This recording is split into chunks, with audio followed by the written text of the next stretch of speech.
C'est une affaire qui hante la France depuis plus de 13 ans.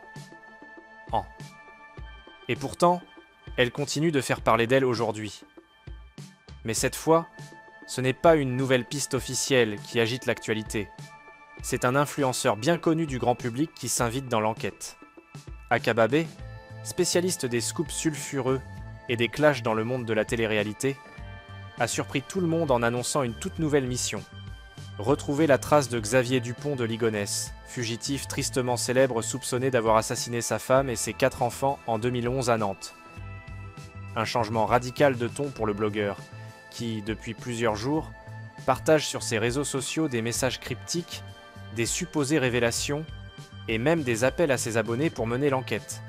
D'après RTL, plus de 25 000 mails lui auraient déjà été envoyés par des internautes convaincus d'avoir aperçu l'homme le plus recherché de France. Mais ce qui ressemble à un thriller numérique n'amuse pas du tout les autorités. Le procureur de la République de Nantes est monté au créneau. Dans une déclaration relayée par RTL, il a fermement exprimé son agacement.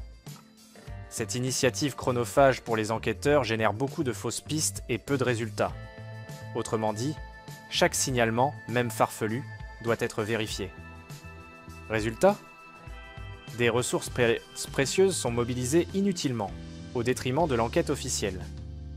Le parquet rappelle que cette affaire est une enquête judiciaire sérieuse, qui ne peut être traitée comme un jeu de pistes sur Instagram ou TikTok.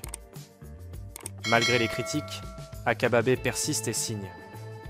Il ne compte pas arrêter sa traque numérique, une position qui divise les internautes. Certains applaudissent son initiative citoyenne, d'autres dénoncent une démarche sensationnaliste, voire irrespectueuse envers les familles des victimes et les enquêteurs. Petit rappel, Xavier Dupont de Ligonnès est introuvable depuis avril 2011. Son épouse, Agnès et leurs 4 enfants ont été retrouvés enterrés sous la terrasse de leur maison. Le père de famille, aperçu pour la dernière fois dans le Var, fait depuis l'objet d'un mandat d'arrêt international. Aucun signe, aucun indice fiable, jusqu'à présent. En 2019, l'arrestation à Glasgow d'un homme présenté comme étant Dupont de Ligonnès avait secoué la France. Mais après vérification, il s'agissait d'un retraité portugais, Guy Joao, victime d'une erreur d'identification. Traumatisé par cette médiatisation brutale, il est malheureusement décédé quelques années plus tard, des suites d'une longue maladie. Cette tragédie rappelle une chose.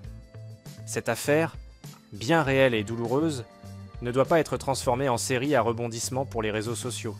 L'émotion est toujours là, pour les proches, pour les enquêteurs, et pour tous ceux que cette histoire a marqués. Que penses-tu de l'initiative d'Akabab ? Engagement citoyen ou chasse au like ? Laisse ton avis en commentaire. Et si tu veux plonger encore plus loin dans les mystères non résolus de France, abonne-toi à la chaîne et active la cloche pour ne rien rater.